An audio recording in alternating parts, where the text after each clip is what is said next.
Thank you very much. Thank you very much. Wow. After an introduction like this, and after two giants like Michael and Tahir, I'm just the CEO of a startup. Yeah, so these guys are running regions, 51 countries, and a huge business in Grameenphone. I'm running a startup of 13 people. And this is the first time actually that I've come on stage as the CEO of Talent Games. So it's an HR technology startup. I'm going to talk about it a little bit more at the end.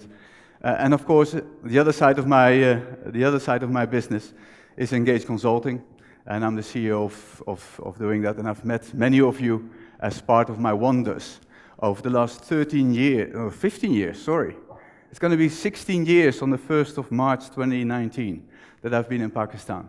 And I'm very happy, because after 15 years of applying every year for a work permit, which I promise you is not the easiest thing to do in Pakistan, I've been given a POC card last May, so I now can go even to Gilgit without an NOC, so that's not too bad, is it?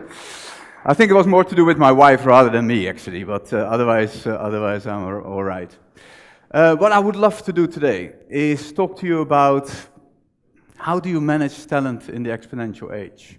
How many of you have got kids between 15 and 20 years?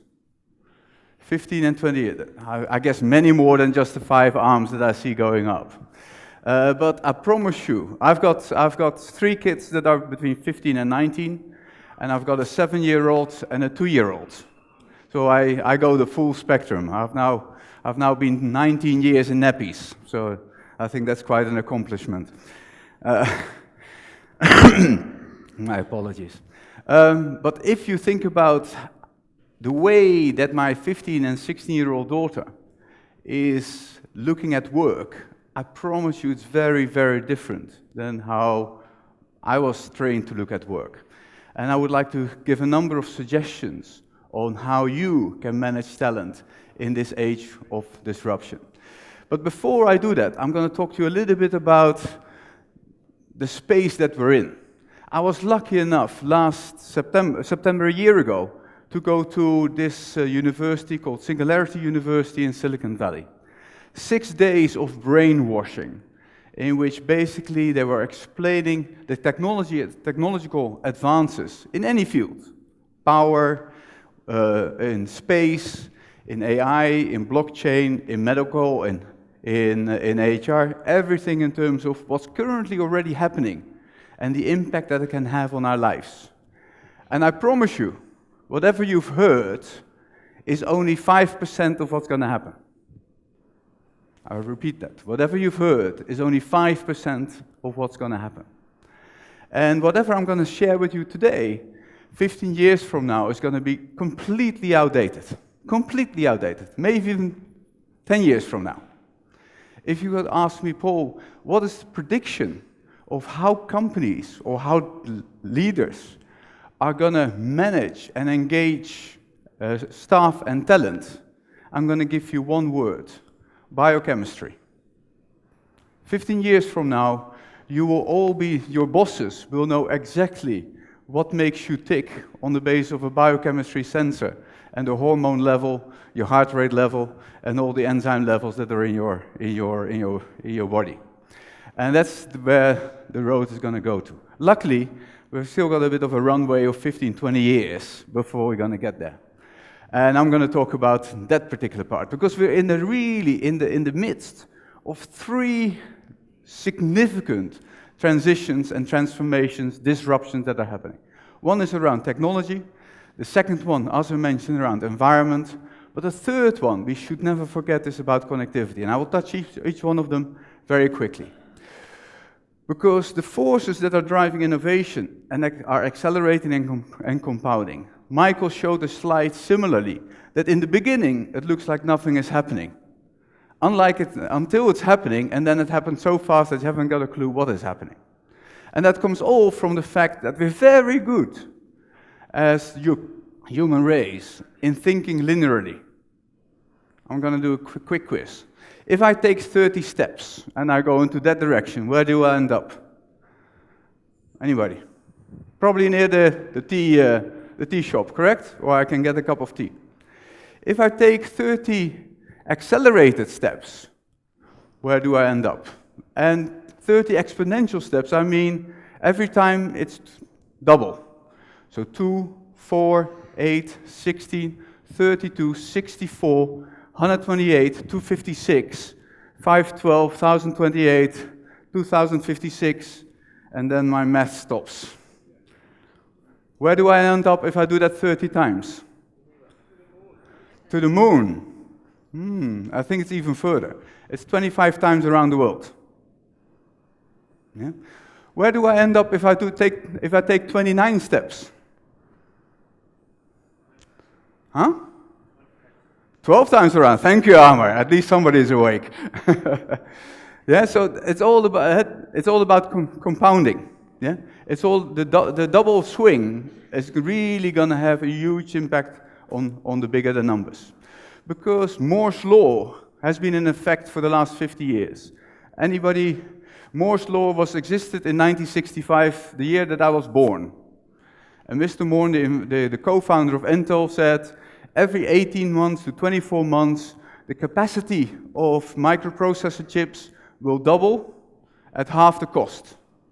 And as a result, you see here an exponential chart in terms of the number of calculations per second for $1,000. So this machine, this costs $800. For the number of calculations that you can get for this machine is being mentioned on this scale. That means that in 2010, it's a bit difficult to read, but in 2003, for $1,000 you could buy a computer that had the capability of an insect. In 2012, for $1,000 you could buy a computer that had the calculational power of a mouse. And they anticipate that by 2023, you can buy for $1,000 the calculational capability of a human brain. And by 2040, because it's compounding, as I say, by 2040, you can then, 2045 to be precise, you can buy for $1,000 the computational power of the entire human race. I'll just let that sink in for a second, because that's where the concept of singularity comes from, that they anticipate that by 2015, we would be able to hook ourselves into a cloud, yeah? In which all our feelings internally, not just our skills, but also our emotions are uploaded to a cloud, and we're all connected as one singular body. Because if you translate the progress that we've made on a Volkswagen Beetle that you would have bought in 1973, and the same progress would have made on this car as Moore's law, so doubling the capacity every 18 months at half the price. So if you would have bought this car with the same amount of improvement, this car would now drive 400,000 miles an hour, would do 2 million kilometers on 1 gallon of petrol, and would cost 4 cents. So that's the magnitude of the acceleration that has happened over the last 40 years. But it's not just about technology. It's also about the environment. And Us for Yesterday, rightfully so, was highlighting the impact that the environment is going to have. And in Pakistan, we're I think in the top 6 of most effective countries in terms of climate change. Yeah? If you go out today, it's almost like you're in Lahore. Yeah? The pollution is already there in terms of that it is difficult to breathe. If you go to Lahore today, it makes it even worse. And everybody says, yeah, well, it will last my lifetime. But I don't think that is going to happen. It's now going, again, it's compounded and accelerating. So whatever you think it's going slow, but it's going faster. Yeah? So it doesn't even matter whether it lasts your lifetime, but it will certainly have a major impact of the lifetime of your children. The third component is then around global connectivity. So this was the map of Facebook in 2012.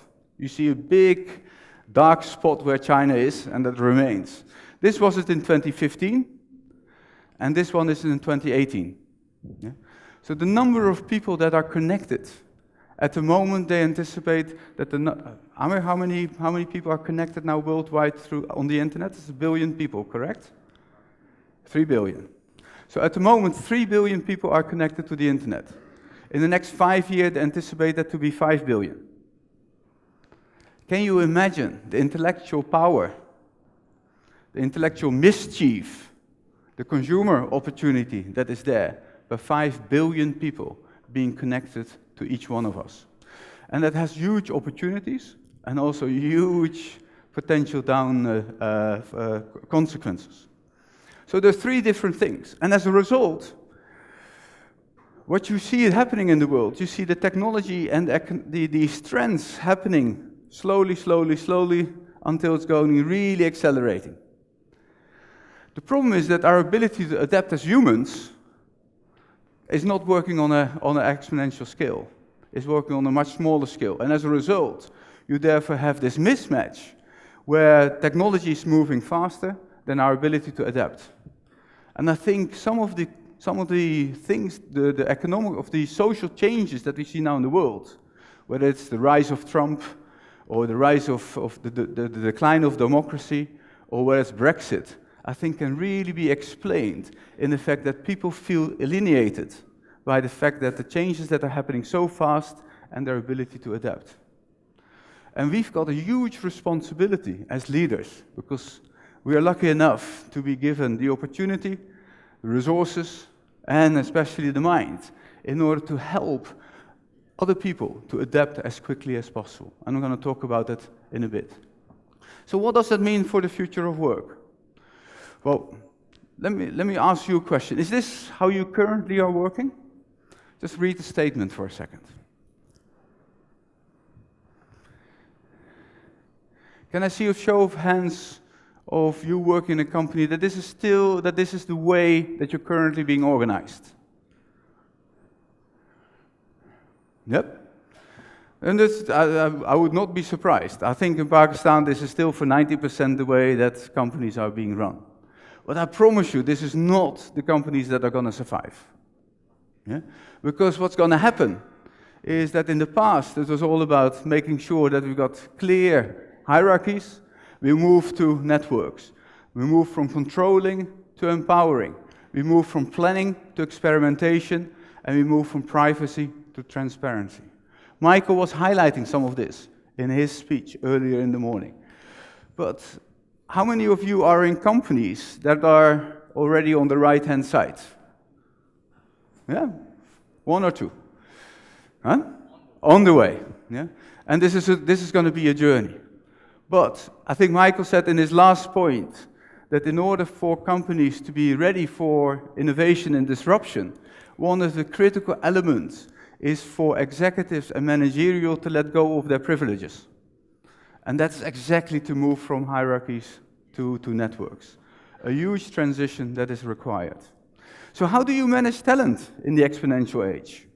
So first of all, let me be very clear what I mean with talent.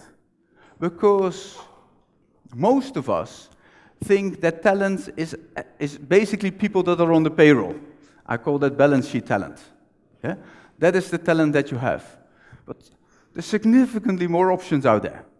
You can have talent through partners, suppliers, or others that you work with. You can borrow talent from consultancy firms, from accounting firms, from law firms. You can use freelance talent, but you can also now more and more use open source talent. Yeah? And some of the biggest breakthroughs are coming by organizations that are putting questions out there and let people compete for a large prize in order to solve their biggest problems. So when I talk about talent, don't think that this is just a person that's on your payroll that's reporting to you. Yeah? You have to see talent in a much broader continuum. And there are 6 things that I would like to highlight. And I'll take you through each one of those 6. The first one is to be a perpetual talent scout. So this conference, if you don't leave with at least 5 people that you've met, that you think, hey, maybe 2, 3, 4, 5 years from now, I would like to reach out to this individual and interview him for my company, then you've not done your job. Yeah? Other way around, if you're not networking to be potentially opportunities for others, then you've not done your job as well. But being able to bring talent on board is quite different. And I've got a small video that is, I almost recognize my daughter in this. So maybe some of you who have got 18-year-old daughters, have a look. Oh. Amy, it says you are trained in technology. That's very good. Are you adept at Excel? No. PowerPoint? No. Publisher? Not really. Exactly in what area of technology are you proficient? Snapchat, Pinterest, Instagram, Vine, Twitter. You know, the big ones. I'm surprised you didn't say Facebook. That's for old people, like my parents. That's funny. Well, Amy, when you're working for me, you have to have those kind of research skills because I'll send you things for you to comb through and get the answers and send them to me. So for that, you got to be really good at technology. For stuff like that, no problem. I'll just ask Siri. You'll just ask Siri? You know, Siri tell me this, Siri find me that. We're all good at getting you the answers. Tell Siri I want you ready to go at 8 sharp each and every morning. I don't understand What don't you understand? what you just said. You don't understand be ready to go? No. You said 8, right? Yes. 8 like in the morning 8? Yes, in the morning. Yeah. That kind of doesn't work for me.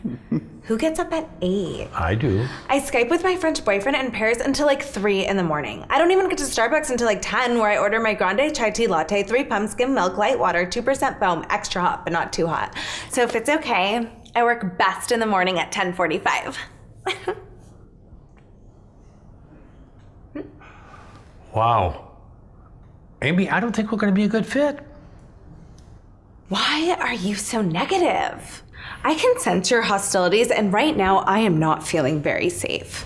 I've been here for over 5 minutes, and the only nice thing you have said to me was nice resume, which I typed all night for this meeting with you. You've given me no guidance, no validation, no encouragement, no supervision. Is there an HR director somewhere? HR director? Yes, I need to speak to someone. I may have to take off today as a mental health day. Take the day off. Amy, look at me. You don't work here. Are you firing me? Okay, yes.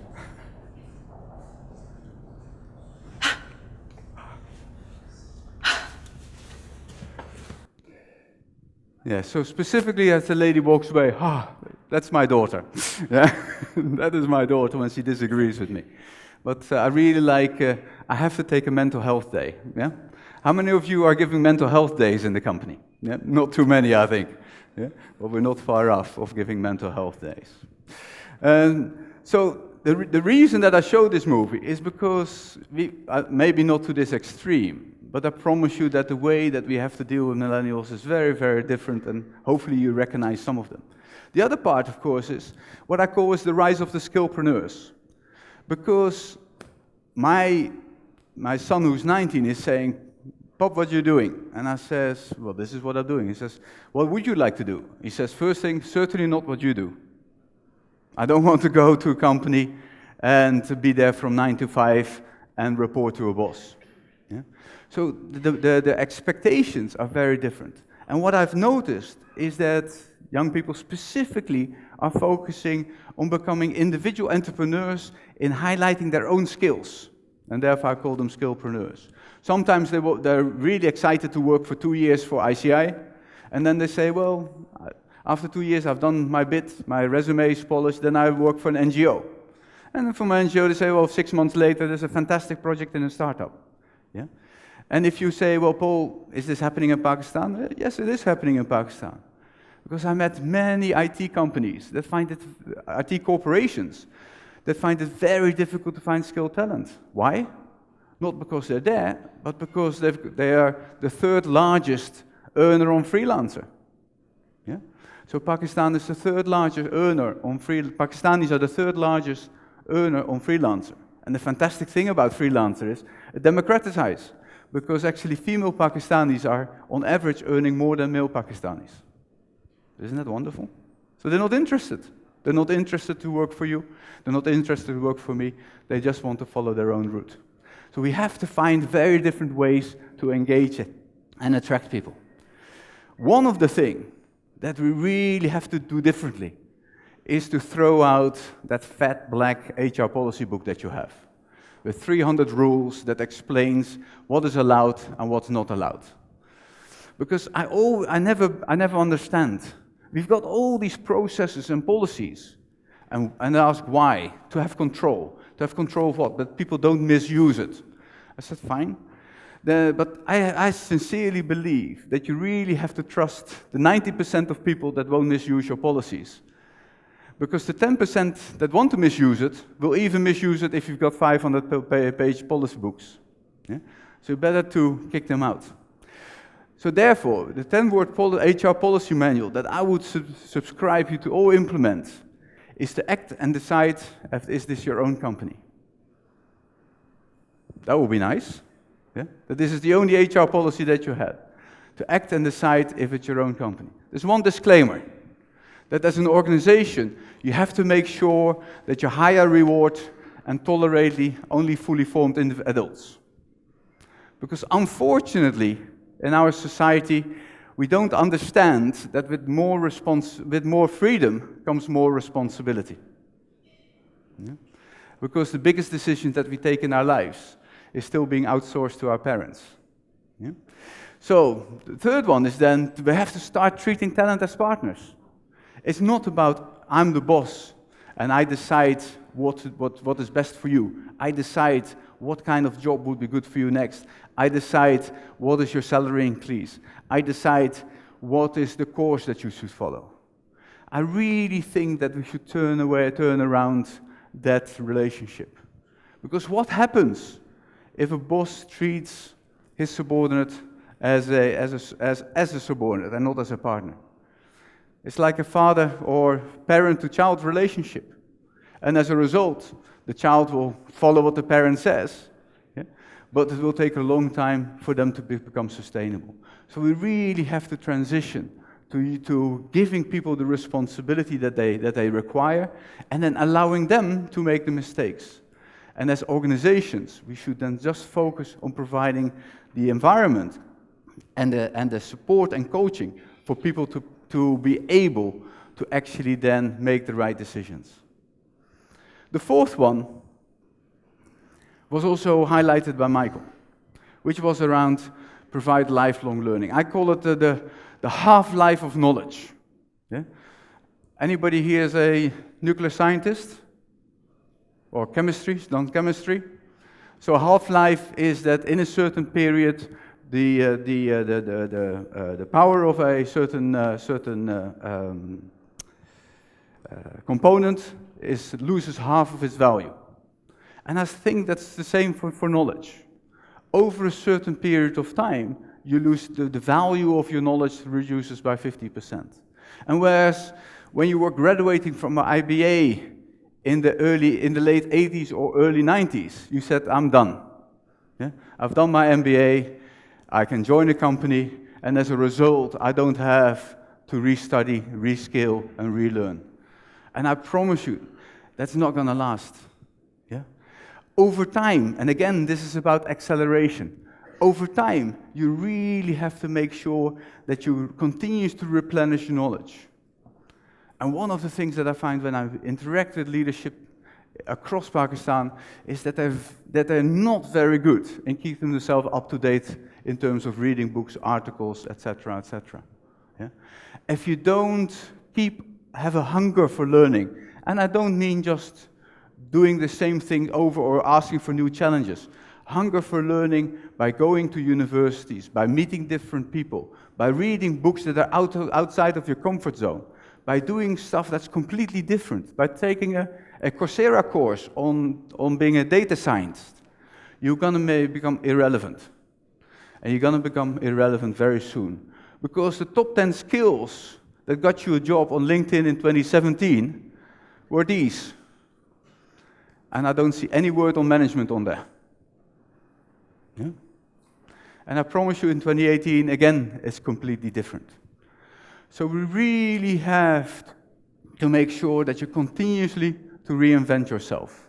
If you don't reinvent yourself every at least 3 to 4 years, then you will become obsolete over a longer period of time.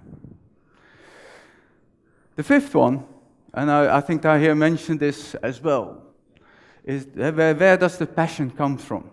The passion comes from that people, and certainly young people, are looking for meaning. Yeah? The primary motive of the best talent is not to make money, but to procure a life that they enjoy and gives them a sense of meaning. Yeah? So, each organization, if you don't have a massive transformational purpose, which is audacious, which is very clear in terms of that it makes a change, and thirdly explains why you're doing what you're doing. Simon Sinek's famous, the golden circle of why you're doing what you're doing.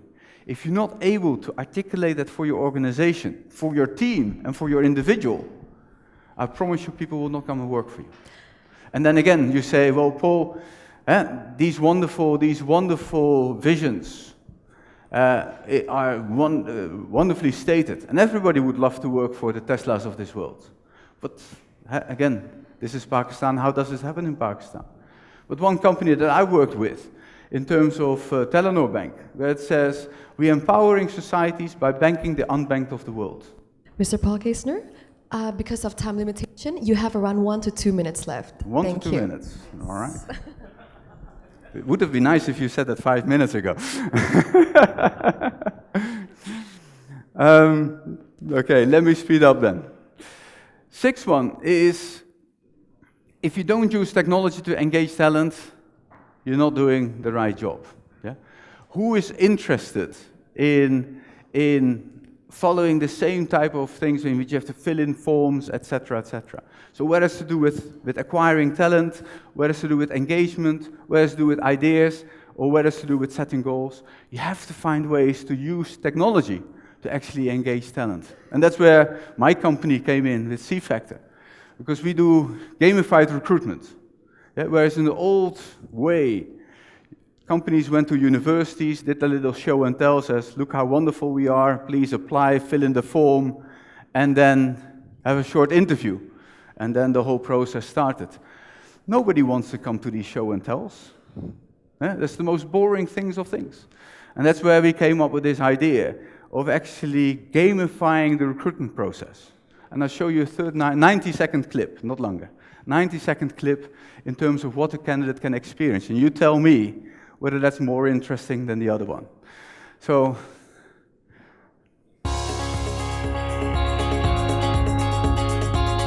in this case, candidates register online and then subsequently are invited to play a game.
I promise you that we've now assessed 100,000 candidates through this type of gamified assessment across Pakistan, Bangladesh, and Vietnam. And I promise you that candidates like this way approach much better than filling in a form. Yeah? And as a company, your ability to get in-depth assessment of 10, 20, 30,000 candidates that apply for your positions as management trainee is significantly better. Anyway, if you want to know more about the talent games, we've put these little triangles of pyramids. You just scan the QR code and we can give you, you can see a demo right then and there. So if as a company, you are not able to constantly engage talent using technology, not provide them with meaning, not being able to ensure that you've got lifelong learning, treat them as partners, and constantly be on the lookout for talent, then I promise you that as an organization, you will miss the boat. Thank you very much. Thank you.